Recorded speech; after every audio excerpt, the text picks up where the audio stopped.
Greetings from AthenaVision Studios, and welcome to our 19th episode of Parthenon Particles, a news program and talk show for members of the USS Athena, a unit commissioned in 2019 to Starfleet Command, one of the oldest Star Trek fan clubs in the world.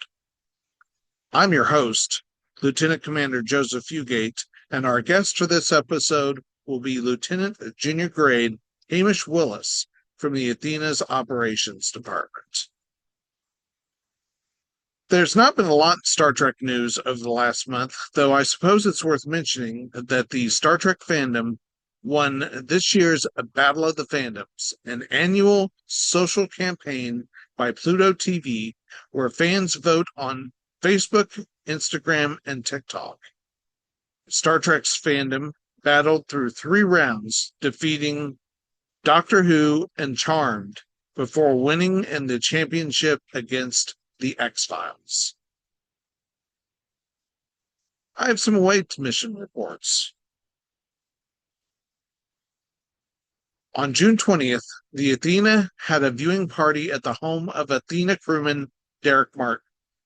We watched the TOS episode, Journey to Babel, and then Star Trek IV, The Voyage Home, which celebrates its 40th anniversary this year. We had great food and fellowship with Athenians and friends. We presented new member Christy L. Jones with her Athena membership pin. Athenians gathered for an IDIC brunch on June 13th. We met at the Horn, a Somali cafe in Nashville. It should be noted that the country of Somalia is the birthplace of Enterprise D Chief Engineer Geordie LaForge. The Sambusas were awesome, and everyone had a great time. We were joined by our new recruit, Adrian Mazel, who received his Athena membership pin and IDIC pin. Star Trek mugs were handed out to those in attendance. We had an IDIC dinner on Monday, June 29th at Woodlands Indian Vegetarian Cuisine. Our table had a Constitution-class model of the USS Athena. Guest of honor Lois Jolly was visiting from North Carolina and wearing a USS Athena t-shirt. We handed out red and blue IDIC pins made by our quartermaster, Jeremy Manning. We also gave out membership pins to Lois Jolly and new crew members Stephanie Davis and Vincent Lombardi. After dinner, we visited one of Nashville's greatest treasures, the Parthenon, and took a group picture. The Parthenon houses a 50-foot statue of our namesake, the Greek goddess Athena. It was so great that so many people attended, that especially new members and long-standing crew that we don't get to see often. Petty Officer Tina Godwin and recruit Chuck Schlem presented Schlem's Middle Tennessee Space Society table at the Imperial Commissary Collectors Convention, a predominantly Star Wars collectors gathering, on Friday and Saturday, June 19th and 20th at the Murfreesboro Embassy Suites Hotel. The presentation that Chuck calls Apollo to Artemis and Beyond featured many current or proposed spacecraft and bases, plus a few Star Trek and Star Wars models. He spoke directly with about 200 of the estimated 5,400 guests and gave away many space and astronomy magazines. In addition to this con, Tina also attended Fan Expo, where she cosplayed as Hellgirl and took this photo with Hellboy and Star Trek Nemesis actor Ron Perlman. Everyone is invited to come see Con, the musical, a parody Trektacular. It is a gut-bustingly funny parody based on Star Trek II, The Wrath of Khan, and Star Trek The Next Generation, with an entirely original score. It's fun for Trekkies, Broadway fans, and normies alike. and you don't have to know anything about Star Trek to enjoy it. Con will be running at the Walnut House in Murfreesboro, Tennessee. USS Athena will be going on Saturday, July 18th at 7 p.m. If you want to meet for dinner before the show, we will be eating at the Alley on Main at 5:30 p.m., a restaurant within walking distance from the show. Our next social gathering in the Owl and Odyssey Lounge will take place on Thursday, July 16th at 6 p.m. Central Time, 7 p.m. Eastern Time on Zoom. We're hoping for a larger turnout than we got at our recent trivia event, which became a social event when only 3 participants showed up.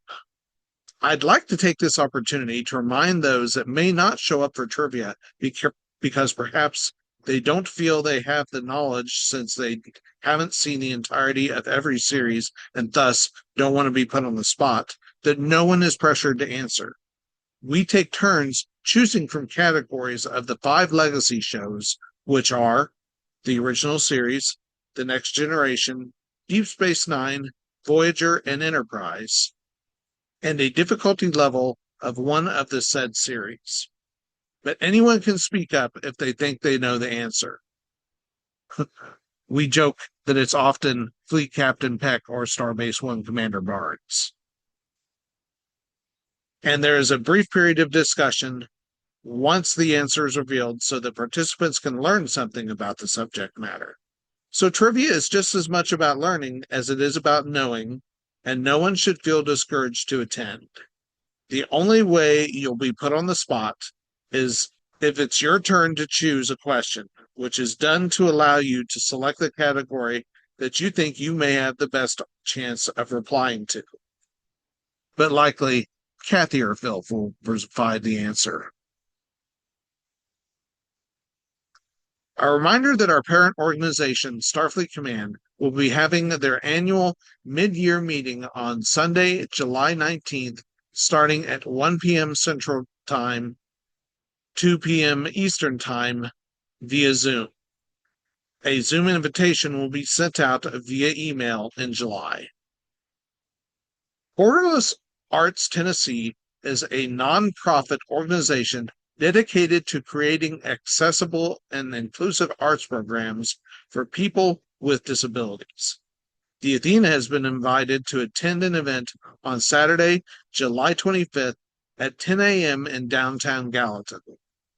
Our members will be greeting Borderless Arts clients and caregivers and, in most cases, taking photos. Therefore, we need members to show up in Starfleet or alien costumes. If you don't have a costume, you can come and promote Star Trek. After the photo opportunities, we will do a 30-minute Star Trek slideshow presentation. There will be crafts activities that members are welcome to participate in. This is a community service event for people who are excited to have us, so let's show our support. Following the Borderless Arts event, we will have a potluck lunch and viewing of the Strange New Worlds Season 4 premiere at the home of Commander Phil Barnes in Hendersonville, about a 20-minute drive from the prior event. You may attend either event or both. Please bring a shareable food item with ingredients listed for allergy awareness. Bring your own beverages as well. You are also welcome to exhibit a show and tell item. For more information about either of these events, including exact locations, please see the invitations on our private members-only Facebook page. For those attending DragonCon in Atlanta this September, Fleet Captain Peck has reserved some slots in the parade. If you'd like to march in the parade with us, please inform her. Please note that you are required to have a DragonCon pass for Saturday and a Star Trek costume. If any members would like to lead away missions or have any other ideas for group social functions, please contact the Athena's activity coordinator, Commander Ryan Peck. We've taken on a few new crew members in this last month. I'll take the time now to welcome Brandon Dupree, Scott Chamberlain, Jack Tansey, Adrian Mizell, Casey Promise Thompson, Stephanie Davis, Marcus Rowland, and Wenjun Zhu, also known as Juliet. I hope you all find yourselves at home here on the Athena. Do you have a dog, cat, bird, fish, or other pet that you would like to be recognized as serving aboard the USS Athena with you? If so, they are welcome to be recognized as a Starfleet personal companion aboard the ship. Please text a photo of yourself with your pet, as well as the pet's name, to Commander Ryan Peck. This program was created following an inquiry by recruit Joe Waltz. Seen here are all the pets that have been registered through the end of June.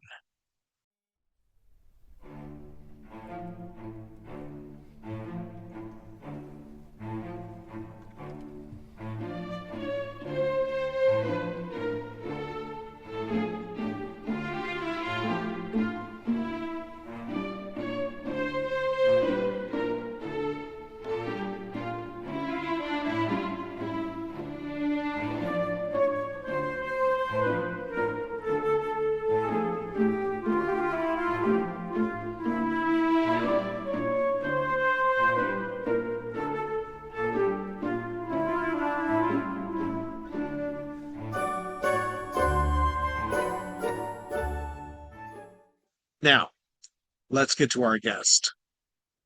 Lieutenant Hamish Willis, welcome to Parthenon Particles.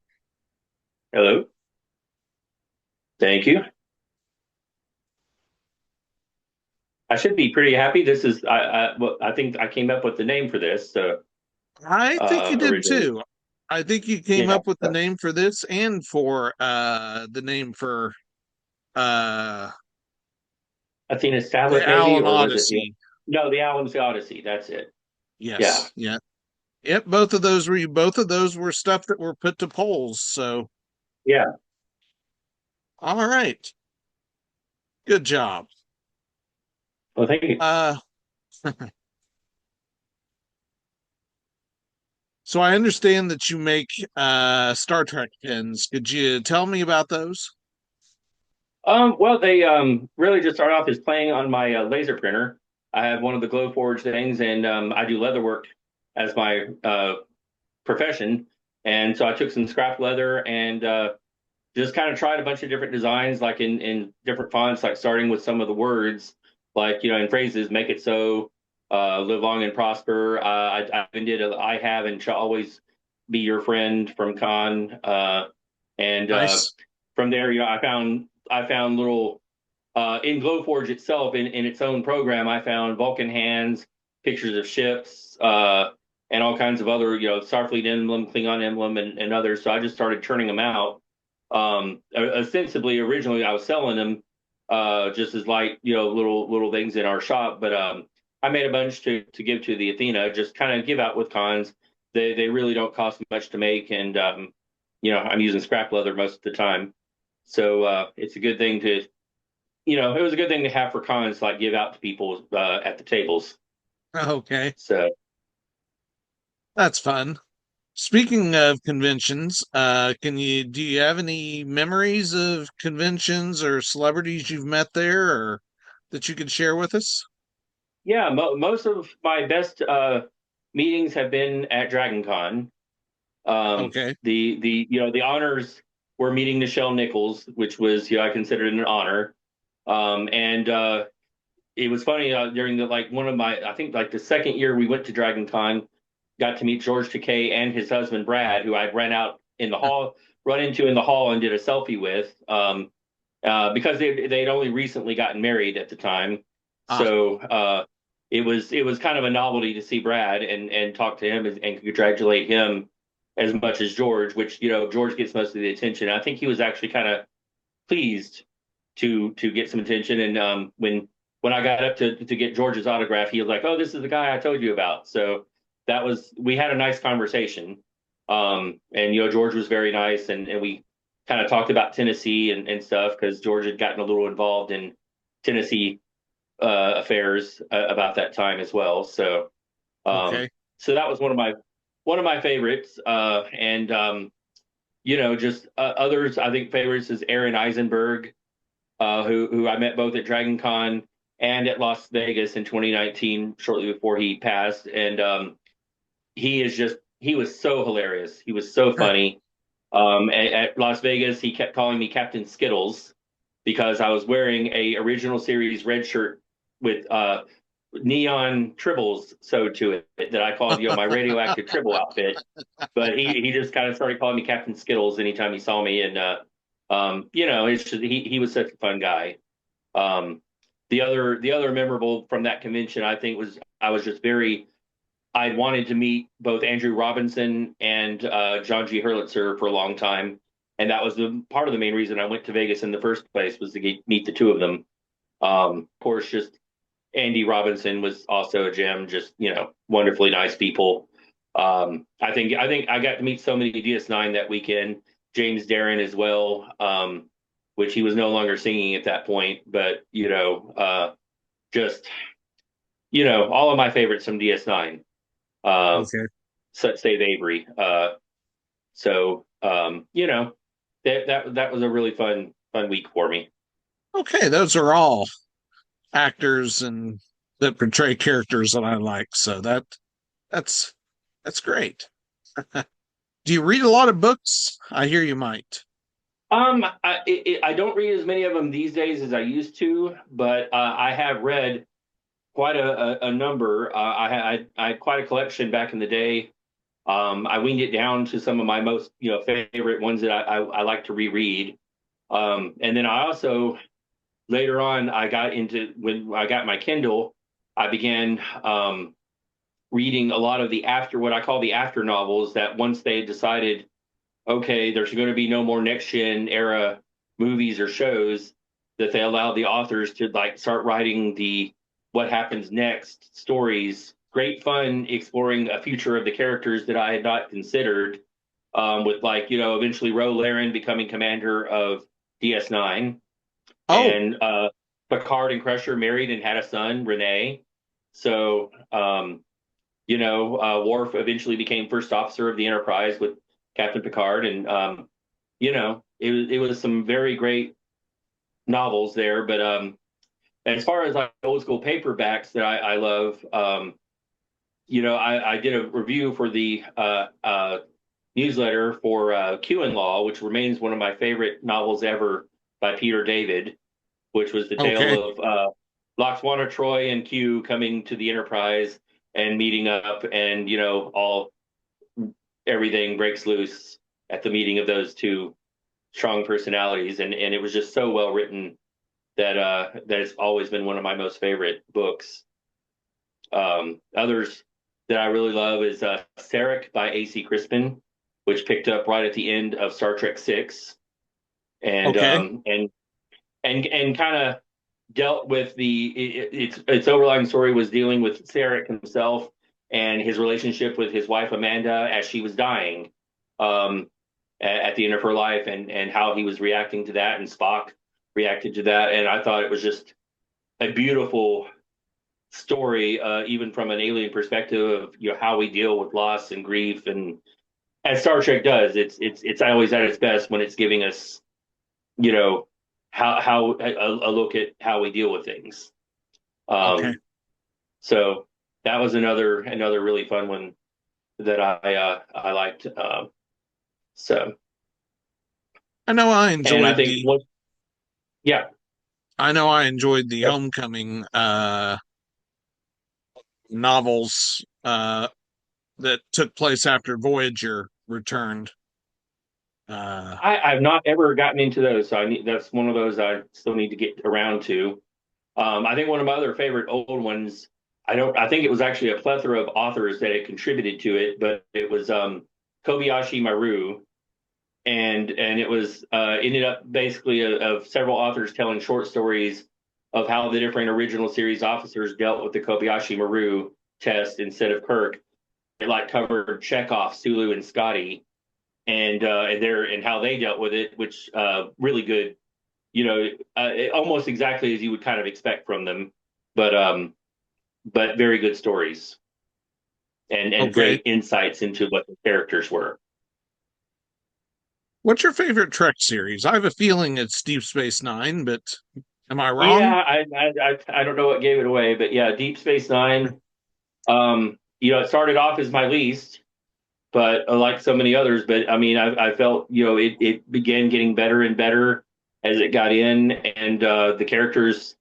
That being able to do serial storytelling, I thought really helped it a lot, and just you gave those characters so much growth. And by the end of it, the character arcs for Garrick, for Nog, for Odo and Kira were just so amazing. You got to see them grow as characters. You had Kira, you know, getting past her trauma. Odo, learning how to let go his feelings, and of course Nog, turning from just kind of an annoying kid to uh, a wonderful officer and a great story.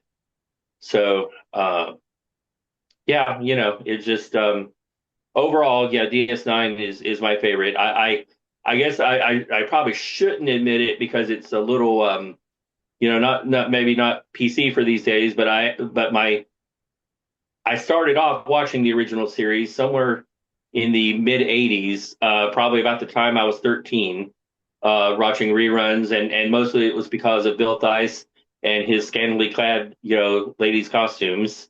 But as a 13-year-old boy, it was suddenly this show caught my eye. I remember, but of course I fell in love with it and the tales within, and somewhere along the way, I remember resisting watching the Next Generation, thinking, "Oh, it can't be anywhere good as this." And then, of course, joined in, and hey, it's just as, if not better. And Yeah. that's what's hooked.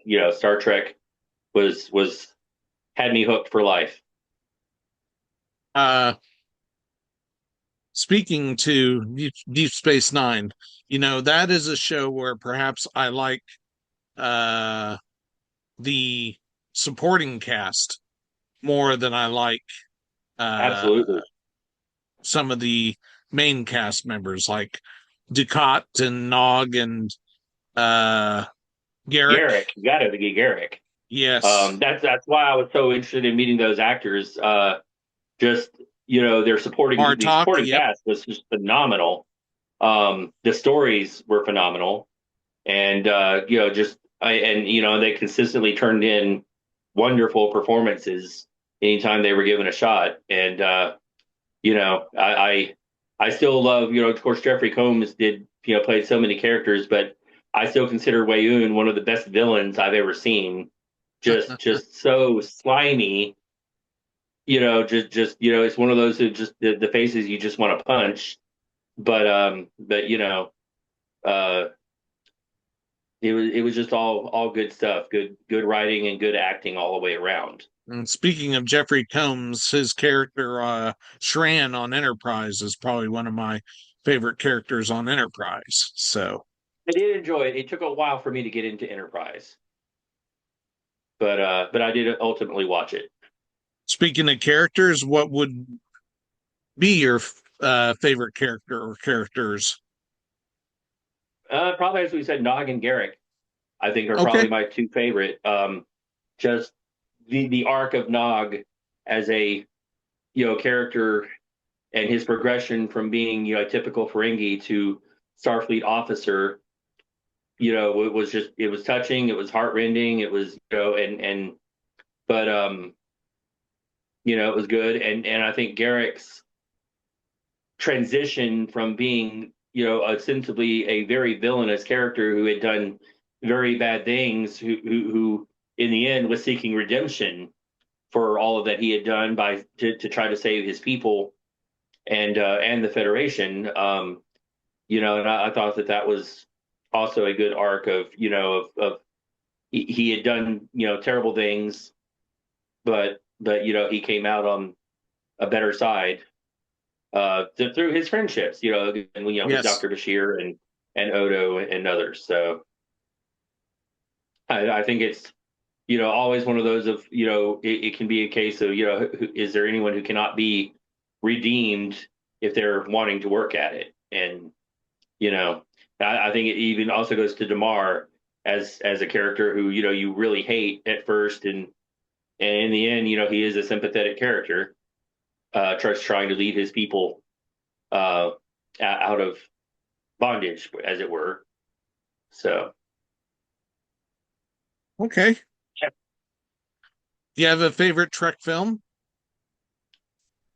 First Contact. Okay. I think that was just it had everything you ever want in a yeah, to me.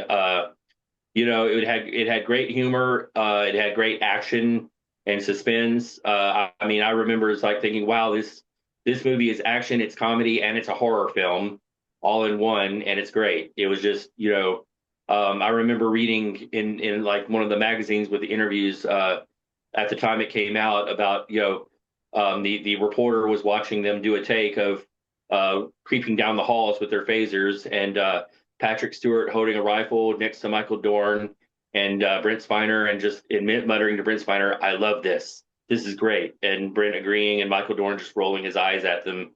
Uh, but they were so pleased, like, hey, we're in our 50s or 60s, and we get to be action heroes. This is great fun. Um, so yeah, that I just remember that movie. It was funny.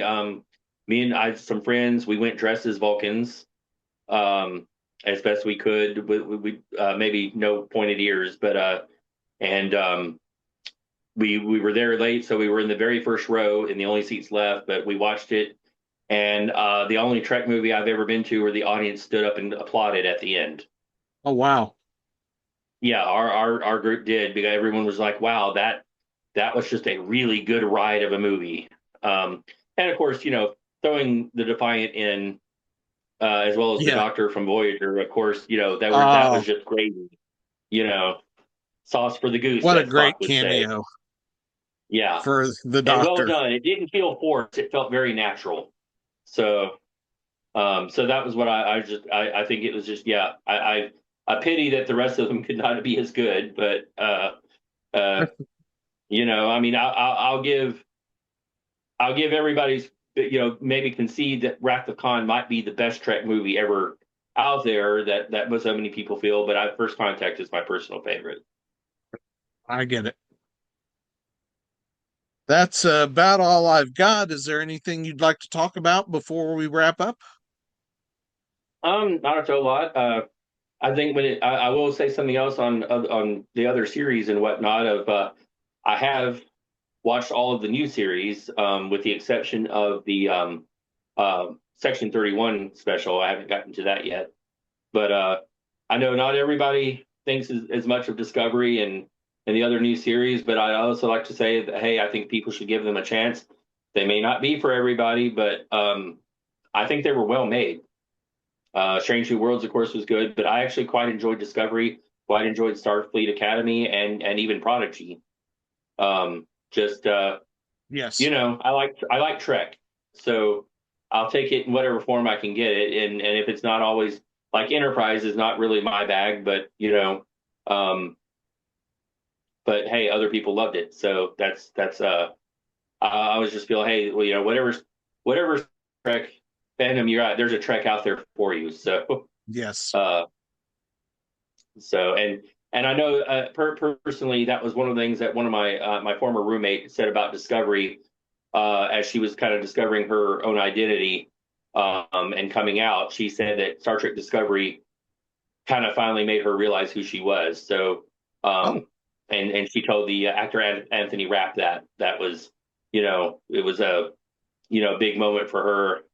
And I always think that that's great about Trek, is just that the amount of people that the authors, that the actors have said, come and said, I became a doctor, I became a scientist, I did this, that, because of watching Star Trek, or I realized this about myself, or I got, I think that's what part of the wonderful thing about Trek. I've never heard of any other TV show or shows having such an impact on people, you know, for so many years after the show is coming on. So that's part of what I love about the community Star Trek is just it's it you know helps people find who they are and you know moves us forward as opposed to just back, you know. I would say, you know, instead of promoting division, it's that wonderful thing of promoting hope for everybody of, hey, we can all be who we are. We can all live together. Yes. Okay. So, I met Anthony Rapp before he was in Trek. Uh, uh, way back when I really enjoyed the musical Rent, and he okay. originated a I've role never in seen it, Rent. but I've Okay, heard that, but I've never seen it. it's good. I really enjoy that particular musical. A friend of mine really got me into it. I had something I should ask. Uh, how did you come to uh, Starfleet Command and the Athena? That's a little. I don't know if I even fully remember. I would tend to say it was actually through my ex-wife, Leslie. I think had met up with Ryan and Kathy when she was doing Battlestar Galactica fan club stuff at a convention. It Okay, may, I think it was probably a convention I didn't make it to because I was away at one of my Renaissance fairs. So I think because she'd already met and become friends with them when she introduced me to them later. So I think it was just, yeah, it wound up, and I think I ended up joining the Athena, I think at ICC CCon, if I'm saying that right. I don't know how many C's, ICC Con it's three in triple C. Nashville. Okay, yeah. So I was helping Leslie do her Battlestar Galactica thing, and Ryan and Kathy had the Athena table across from us, along with a couple other uh, geeky and cosplay groups, and we spent the weekend kind of all talking together, waiting for people to wander by and talk to us. So as you do. Yes. So yeah, so that's how I met Ryan and Kathy, and ultimately ended up joining. Okay. Cool. Okay. Well, that's all I've got for you. Uh, All right. I appreciate you joining us, and I look forward to seeing you in the future. Yeah, I've met yeah. you I know a few it's a little far times. away. Thanks again for joining us, and Yep. have a So good all evening. right. Well, I'll see y'all in the future. All right, you too. That's all I have for this episode of Parthenon Particles. Thanks once more to Hamish Willis for joining us. And as always, I'd like to thank you, the viewer, for watching our program and being a part of Starfleet Command and the USS Athena. If you aren't a member and would like to be, look for a link to join Starfleet Command in this video's description. Again, my name is Joseph Fugate, and I'll see you again soon in another AthenaVision.